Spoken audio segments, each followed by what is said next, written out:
বল্লাল সেন প্রতিষ্ঠা করেছিলেন, সেন বংশের আমলে। মায়ের পূজা করতেন যিনি, তিনি বাড়িতে আছেন। এমন সময় শাখা বিক্রি করতে যাচ্ছে, সেন দিঘির সামনে গেছে একটা 16 বছরের বউ হিসাবে এসে শাখারি বলছে, আমাকে শাখা পরিয়ে দাও। শাখা পড়েছেন তার থেকে, শাখা পরে বলছেন পয়সা দাও, বলছে পয়সা আমার বাবার থেকে নিয়ে নাও।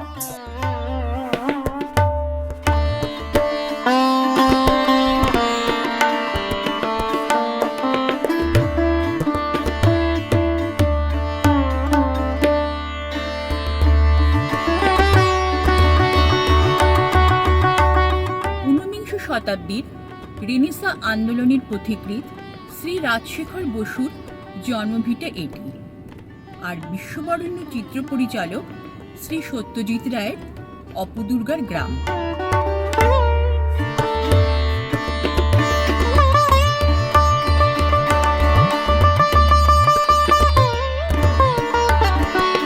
এই জলাশয়টা কিন্তু আগে আদি গঙ্গার সাথে যোগ ছিল, এটা আগে আদি গঙ্গাই ছিল। এই জলাশয় থেকে পাওয়া গেছে হলো অনন্তদেবের মূর্তি।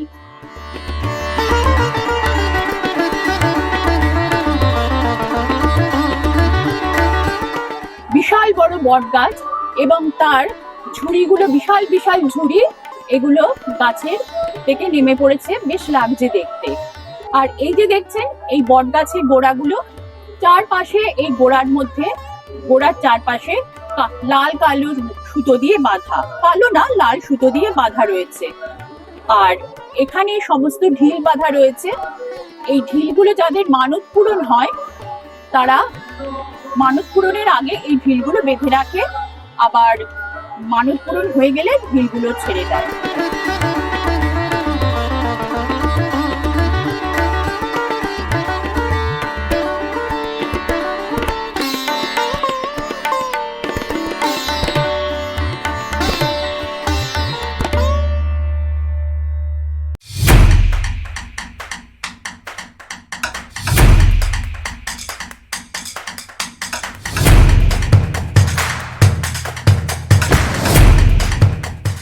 নমস্কার, আজ চলেছি দক্ষিণ 24 পরগনার এমন একটি ছোট গ্রামে, যার নামের সাথে জড়িয়ে আছে বহু ইতিহাস।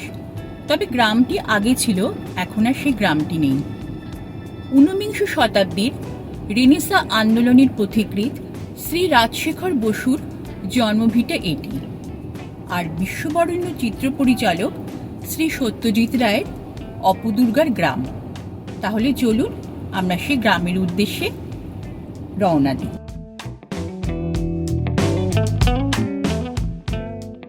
কি সুন্দর গ্রামের রাস্তা বেয়ে আমরা এগিয়ে চলেছি সামনের দিকে। ওই যে দূরে দেখা যাচ্ছে অনেক কমপ্লেক্স হয়েছে, এগুলো কিন্তু আগে ছিল না, এখন এগুলো নতুন করে হচ্ছে। গ্রামে সেই শোভাটাই নষ্ট হয়ে গেছে। আর চারপাশে এই কলা বন, আরো বিভিন্ন গাছগাছালি, পুকুর, এইরকম অনেক কিছু ছিল। এই যে রাস্তাটা খুব সুন্দর, এই রাস্তাটাই সোজা চলে গেছে জয়নপুরের দিকে। এখানে বহু পিকনিক স্পট আছে, আমরা বেশ কয়েকবার এসেছিলাম এখানে পিকনিক করতে। বর্তমানে মেট্রো রেল যে টালি নালার উপর দিয়ে চলে গেছে, সেই নালা একসময় ভাগীরথীর মূল শাখার সঙ্গে যুক্ত ছিল। এই নদীর দুপাশে গড়ে উঠেছিল ছোট ছোট জনপদ। বোড়াল এইরকমই একটি জনপদ ছিল।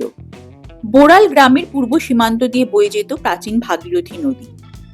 নদী প্লাবনের সময় সমগ্র এলাকা জলে প্লাবিত হতো। বাঁধ দিয়ে সেই প্লাবনের জলকে ঠেকিয়ে রাখার জন্য উঁচু করে বাঁধ দেওয়া হতো। সেই বাঁধগুলোকেই বলা হতো আল। সেই ডুবে যাওয়া বা বয়ে যাওয়া আল থেকেই বোড়াল নামের উৎপত্তি।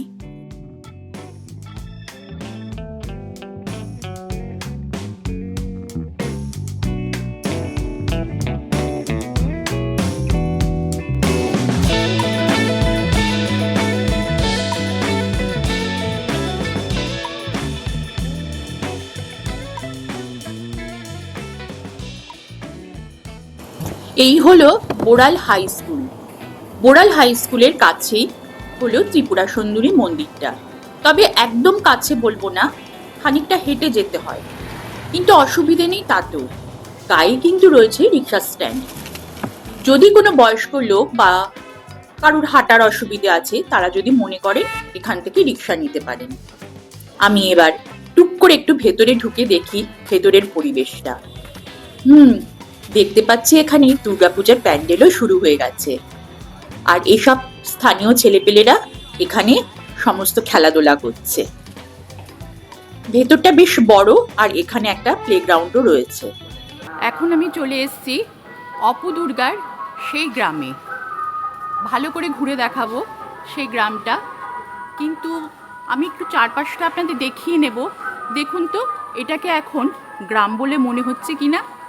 এই যে চারপাশে দেখতে পাচ্ছেন তো, এটাকে কিন্তু এখন মোটেই গ্রাম বলে মনে হচ্ছে না, কিন্তু একসময় এটা প্রায় গ্রামই ছিল। চলে এসছি এখানে শ্রী শ্রী ত্রিপুর সুন্দরী মন্দিরে। বলছিলাম না এক জায়গায় যাব। এই ত্রিপুর সুন্দরী মন্দিরটা হলো বোড়ালে অবস্থিত। মায়ের মন্দিরে ঢুকছি, আর ভেতরের সুন্দর যে আবহটা আপনাদের দেখাচ্ছি। প্রথমেই দেখিয়ে নিচ্ছি মন্দির খোলার সময়টা। মন্দির খোলার সময় হলো সকাল 5টা থেকে রাত্রি 8টা অবধি। এই সময়টা মন্দির খোলা থাকে। আর এই যে মন্দির দেখা যাচ্ছে, এখানে খুব সুন্দর গান হচ্ছে, আস্তে আস্তে গান হচ্ছে, আর আমিও আস্তে আস্তে মন্দিরের ভেতর প্রবেশ করছি।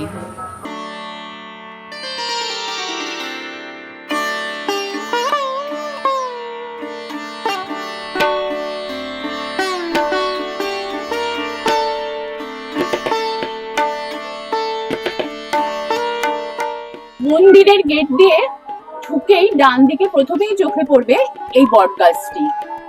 বিশাল বড় বট গাছ, এবং তার ঝুড়িগুলো বিশাল বিশাল ঝুড়ি, এগুলো গাছের থেকে নেমে পড়েছে, বেশ লাগছে দেখতে। আর এই যে দেখছেন এই বট গাছের গোড়াগুলো, চারপাশে এই গোড়ার মধ্যে, গোড়ার চারপাশে লাল কালো সুতো দিয়ে বাঁধা, কালো না লাল সুতো দিয়ে বাঁধা রয়েছে। আর এখানে সমস্ত ঢিল বাঁধা রয়েছে। এই ঢিলগুলো যাদের মানত পূরণ হয়, তারা মানত পূরণের আগে এই ঢিলগুলো বেঁধে রাখে, আবার মানত পূরণ হয়ে গেলে ঢিলগুলো ছেড়ে দেয়, খুলে ফেলে। তা এর একটাও মাহাত্ম্য রয়েছে। এটা মন্দিরের গেট দিয়ে ঢুকে ঠিক ডান দিকে পড়বে।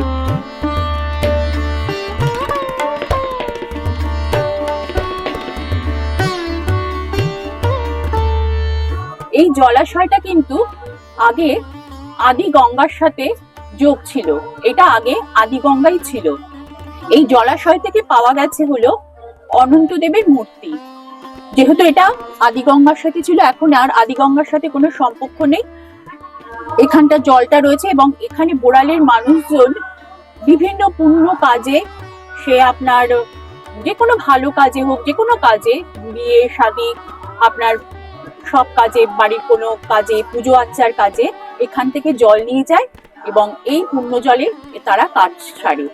এই আদিগঙ্গার এই জল থেকে যে অনন্তদেবকে পাওয়া গেছে, আমরা তার মন্দিরে এখন আপনাদের নিয়ে যাচ্ছি। আসুন আমার সাথে।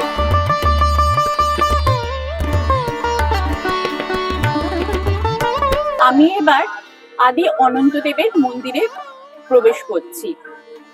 মন্দিরটা দেখতে পাচ্ছেন, খুব সুন্দর মন্দিরটা। মায়ের মন্দিরে প্রবেশ করার এটা ঢুকতেই এটা ডান দিকে কিন্তু পড়ছে আদি অনন্তদেবের মন্দিরটা। এই মন্দিরে প্রবেশ করছি।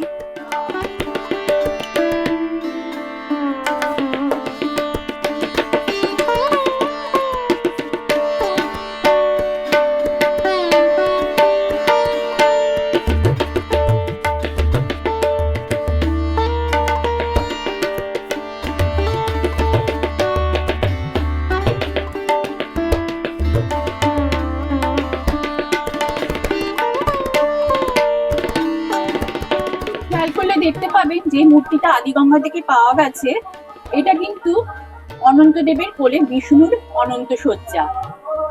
শ্রী বিষ্ণু শুয়ে আছেন দেখতে পাচ্ছেন, আর উপরে অনন্ত নাগ।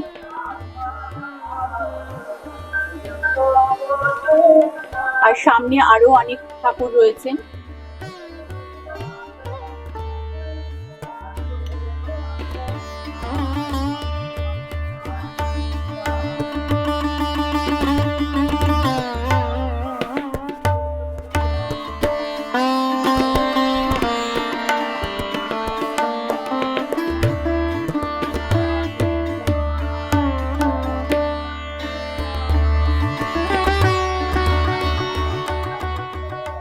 অনন্তদেবের মন্দিরে মাঝখানে রয়েছে মা কালী, বাঁদিকে রয়েছেন মহাদেব, আর ডান দিকে রয়েছেন হলো অনন্তদেব অর্থাৎ শ্রী বিষ্ণু। শ্রী বিষ্ণুর অনন্ত শয্যায় রয়েছেন। এই বোড়ালের ইতিহাস বাংলার পাল ও সেন যুগের সঙ্গে যুক্ত। এই স্থানে রয়েছে মা ত্রিপুরা সুন্দরীর মন্দির। আদ্যাশক্তি মহামায়ার 10 মহাবিদ্যার তৃতীয়া দেবীর নাম ষোড়শী বা ত্রিপুর সুন্দরী। ওনার ভৈরব শ্রী শ্রী পঞ্চান্নদেব। ভাবতে অবাক লাগে এই সমগ্র অঞ্চল একসময় সুন্দরবনের অন্তর্গত ছিল। এখানে একটি দিঘি দেখতে পাওয়া যায়, যা সেন দিঘি নামে পরিচিত। কথিত আছে সেন বংশের কেউ 42.5 বিঘা জমির ওপর পুকুরটি খনন করেন। ধীরে ধীরে এই জনপদ লুপ্ত হয়ে যায় এবং তার সঙ্গে মন্দিরও ধ্বংসপ্রাপ্ত হয়। পরবর্তীকালে শ্রী জগদীশ ঘোষ নামে এক জমিদার এই মন্দিরটি সংস্কার করেন, কিন্তু তার মৃত্যুর পর এই মন্দিরটি আবার ধ্বংসস্তূপে পরিণত হয়। এনারই বংশের নবম পুরুষ শ্রী হীরালাল ঘোষ সেই ধ্বংসস্তূপ খনন করেন এবং কাঠের মূর্তিটি উদ্ধার করেন। তবে সেটি তখন পূজার অবস্থায় ছিল না, তাই সেই মূর্তিটি গঙ্গায় বিসর্জন দিয়ে মাটির মূর্তি নির্মাণ করে পুজো শুরু করেন। কালক্রমে কুমারটুলি থেকে অষ্টধাতুর মূর্তি গড়িয়ে স্থাপন করা হয় এবং বর্তমানে সেটি পূজিত হচ্ছে।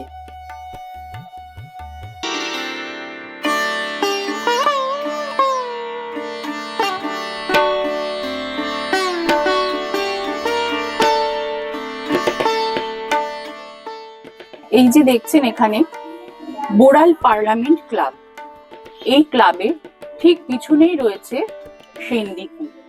এই বোড়াল পার্লামেন্ট ক্লাবটা হলো ত্রিপুরেশ্বরী মায়ের মন্দিরের পেছনে একটি রাস্তা আছে, সেই রাস্তা দিয়ে মিনিট 5 মতো হাঁটলেই পড়বে বোড়াল পার্লামেন্ট ক্লাব, এবং তার পাশ দিয়ে যে একটা সরু রাস্তা চলে গেছে সেই রাস্তাটার কাছেই রয়েছে হলো সেন দিঘি।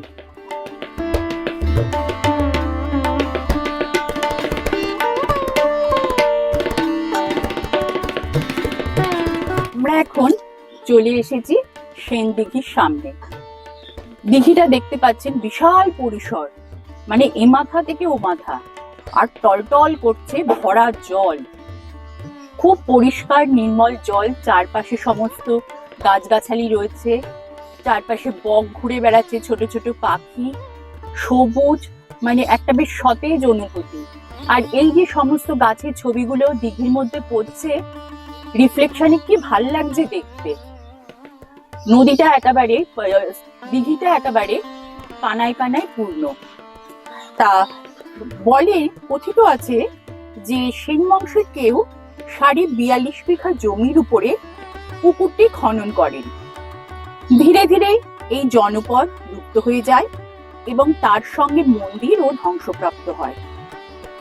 পরবর্তীকালে শ্রী জগদীশ ঘোষ নামে এক জমিদার এই মন্দিরটি সংস্কার করেন, কিন্তু তার মৃত্যুর পর এই মন্দিরটি আবার ধ্বংসস্তূপে পরিণত হয়। এনারই বংশের নবম পুরুষ শ্রী হীরালাল ঘোষ সেই ধ্বংসস্তূপ খনন করে কাঠের ভাঙা মূর্তিটি উদ্ধার করেন, কিন্তু সেটি গঙ্গায় দিয়ে আবার একটি নতুন করে অষ্টধাতুর মূর্তি কুমোরটুলিতে বলে অষ্টধাতু সেই মূর্তি গড়িয়ে বর্তমানে এই দেবীকে পুজো করা হয়। ত্রিপুরেশ্বরী মা যে রয়েছেন, ত্রিপুরেশ্বরী মায়ের বাম হাতের তালু এখানে ভেসে উঠেছিল।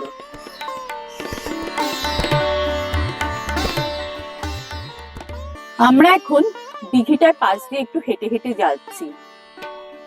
দক্ষিণ যজ্ঞের সময় সতীর বাম হাতের তালু এখানে পড়েছিল।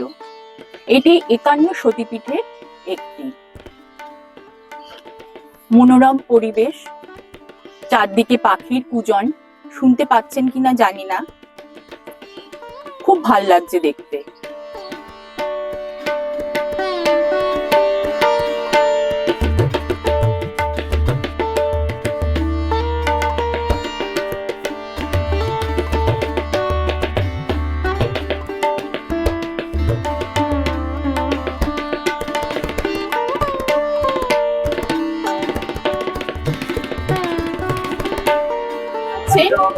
শ্রী শ্রী মা ত্রিপুর সুন্দরী সেবা সমিতি কার্যালয়।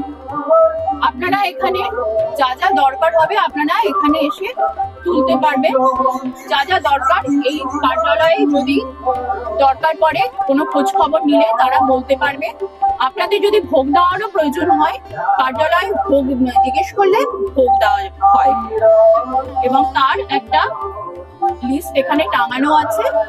এটা আপনারা কার্যালয়ের সাথে মন্দির কমিটির সাথে কথা বলে এটা দেখবেন।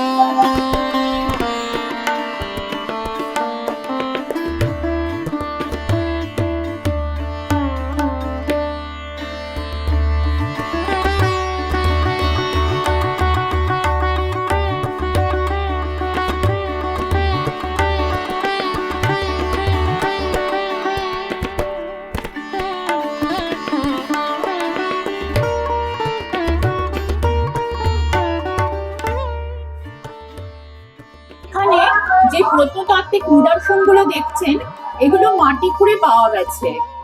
মন্দির বহুবার ধ্বংস হয়েছে, আবার ওগুলো মাটি খোঁড়া হয়েছে, তার তলা থেকে এগুলো বেরিয়েছে। এগুলোর বয়স মানে তার কোনো হিসেব নেই এগুলোর বয়স কতটা। সেন আর কাল যুগের সময় এই প্রত্নতাত্ত্বিক নিদর্শনগুলো পাওয়া যায়। দেখুন এখানে মাটির সমস্ত প্লেট রয়েছে, কলসি রয়েছে, শাঁখ রয়েছে, আরো বিভিন্ন রকমের জিনিস রয়েছে, মূর্তি রয়েছে।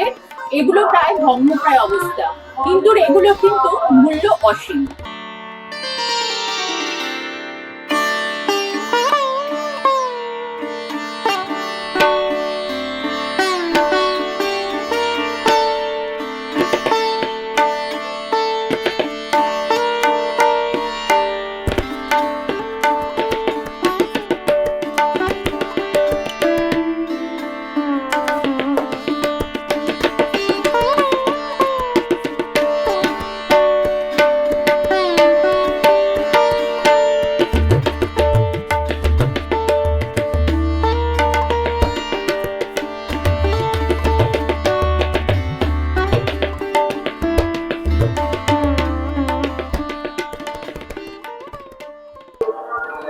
মা ত্রিপুর সুন্দরী বল্লাল সেন প্রতিষ্ঠা করেছিলেন সেন বংশের আমলে। মায়ের পূজা করতেন যিনি, তিনি বাড়িতে আছেন। এমন সময় শাখা বিক্রি করতে যাচ্ছে, সেন দিঘির সামনে গেছে একটা 16 বছরের বউ হিসাবে এসে শাখারি বলছে আমাকে শাখা পরিয়ে দাও। শাখা পড়েছেন তার থেকে, শাখা পরে বলছেন পয়সা দাও, বলছে পয়সা আমার বাবার থেকে নিয়ে না। পুরোহিত মশাই বাড়িতে পাঠিয়ে দিয়েছে। পুরোহিত মশাই বাড়িতে গিয়ে বলছে ঠাকুর মশাই আপনার মেয়ে শাখা পড়েছে, আমাকে পয়সা দিন। ঠাকুর মশাই তো সন্তান ছিলেন, কি বললো আমার মেয়ে কোথায় কোথায় শাখা পড়েছে? বলছে না, বলেছে কুলুঙ্গি। কুলুঙ্গি জানেন তো? তখন তো এই কোণের ত্রিকোণ মানে একটা এদের প্রদীপ জ্বালাতো, হাড়ি থাকতো, কুনকে ছিল, তার মধ্যে তার উপর টাকা ছিল। বলছে ওখানে টাকা আছে, ওটা নিয়ে দিতে বলেছে। যথারীতি পুরোহিত তখন তো জামা টামা করতো না, ওই টাকাটা পেয়েছে দেখে আশ্চর্য হয়ে গেছে। টাকাটা করতে গেল রাখেনি, আর তার 2-3 দিন খাওয়া হয়নি। তখন ওই টাকাটা নিয়ে ট্যাকে গুঁজে বলছে চল তো বাবা দেখি আমার মেয়ে কোথায় দেখি। তখন ওই ঘাটের সামনে এসে দেখছে কেউ কোথাও নেই। আর উনি যে বললেন মায়ের পায়ের ছাপ মানে আলতা পড়া ছাপটা রয়েছে আর দেখে চলে যাই। তখন ওই শাকারিও কাঁদছে আর ঠাকুরমশাই কাঁদছে, তুমি যেই হও মা আমাকে দেখা দাও। যখন কাঁদছে তখন ওই মা ওই পুকুরের মাঝখান থেকে, দিঘির মাঝখান থেকে 2 হাত তুলে দেখিয়েছে, শাখা করা হাতটা দেখিয়েছিলেন। তখন ওই শাকারিও খুব কাঁদছে, আর শাকারিকে ঠাকুরমশাই টাকাটা দিচ্ছে, সে নেবে না। বলছে না, টাকা তোমাকে দিয়েছে, তোমাকে নিতে হবে। ওই টাকাটা যখন রেখেছিল সেটা বাক্সের মধ্যে, বাক্সটা সোনা হয়ে গেছিল, শোনা যায়। তারপরে তো বাসনের কথা বলি, উৎসবের সময় বাসন উঠতো সরল দিঘি থেকে, সরল দিঘিটাও পারে, মানে আগে না এপারেটা সেন দিঘি। আপনার ওখানে গিয়ে সন্ধ্যার সময় গিয়ে পান সুপারি দিয়ে নিমন্ত্রণ করে আসলে পরের দিন ভোরে বাসন উঠে থাকতো, তখন গিয়ে নিয়ে আসতে হতো, সব রকম বাসন নিয়ে আসতে হতো। আর একবার কেউ বাসন নিয়ে তখন ওই পাড়ার লোকের সব অনুষ্ঠানেই গিয়ে নিয়ে আসতো, নেওয়ার পর ওই পায়েসের বাটিটাকে ফেরত দেয়, ভুলবশত বা ইচ্ছাকৃত পরীক্ষা করার জন্য। তারপর থেকে আর বাসন উঠতো না। ঠিক ওই আপনার চড়কের যেরকম ওই চড়ক গাছ দেখেছেন, চড়ক গাছ তাহলে আর কি, যেটা ঘোরে লোক ঝুলে ঘোরে, ওটাকে চড়ক গাছ বলে। হ্যাঁ কোথায়? হ্যাঁ হয়, ওই গাছটা কোথায় থাকে জিজ্ঞেস করুন, নদীয়া গাছটা দেখতে পাবেন না, পুকুরে রাখে, পুকুরতে চলে যায়। আবার ওই চড়কের সময় পুকুর পুজো করলে আসে। কাঠের খুঁটি আপনার মনে হচ্ছে, আমার মনে হচ্ছে খুঁটি না, ওটা কেবল চড়ক গাছ বলা হয়, চড়ক, ওটার নামই চড়ক গাছ। হ্যাঁ এরা অনেক আছে মেদিনীপুরে। আপনি কাঁটা বাবলার গাছ দেখেছেন? ওই সন্ন্যাসীরা মিলে টেনে না ওড়াতে পারলে চড়ক হবে না, যা হবে না। কারণ যে বটির উপরে দোতলা তিনতলা বাড়ি সব ওর থেকে পড়ছে, তার কিছু হচ্ছে, ভগবান আছেন থাকবেন, বুঝলেন? এই আর কিছু না।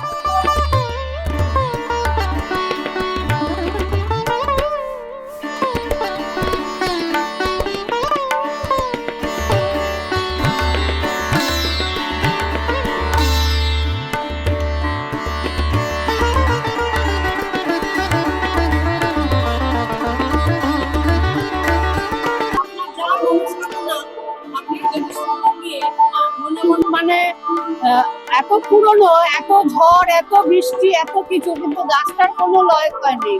আর এই গাছটায় আগে একটা তক্ষক সাপ ছিল, এখন শোনা যায় না।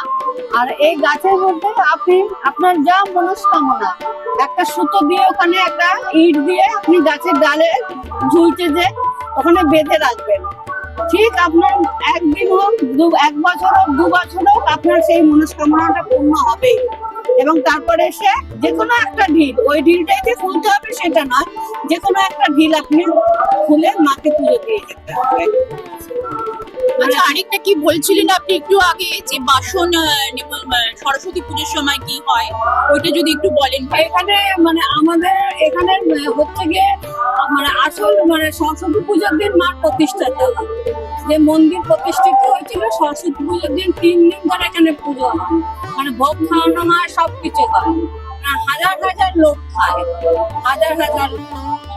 আর তখন ওই সেন দিকের থেকে তখন ওখান থেকে বাসন আসতো, সব বাসন উঠে আগের দিনে পান, উনি বললেন পান দিয়ে প্রদীপ দিয়ে, যেমন আমরা বিয়ের সময় নিমন্ত্রণ করা হতো, ওরকম নিমন্ত্রণ করে তো পরের দিন গিয়ে দেখা হতো পুরো জলের মধ্যে সব বাসন ভাসছে। তারপরে সেগুলোকে মেজে ধুয়ে এনে ঠাকুরকে মাকে দেওয়া হতো, আবার পুজো হয়ে গেলে মেজে ধুয়ে ওখানে জলের মধ্যে রেখে দেওয়া হতো, কাউকে দেখতে দেওয়া হতো না, ওইভাবে ভাসিয়ে দিয়ে সবাই চলে আসে, পেছন ফিরে দেখাতে পারবে না, দেখতো। তারপরের দিন দেখতো আর কিছু নেই, মিলিয়ে গেছে। কিন্তু যে কোনো কারণে হোক একদিন একবার একটা বাটি দেওয়া হয়, ভুল করে হোক বা এতে করে হোক, তারপর থেকে আর বাসন ওঠে না। কিন্তু মা খুব জাগ্রত, মার কাছে যা মানুষ করার মনস্কামনা যা হয়, মা সব শোনেন। মা স্বপ্নে দেখা দেবেন আপনাকে,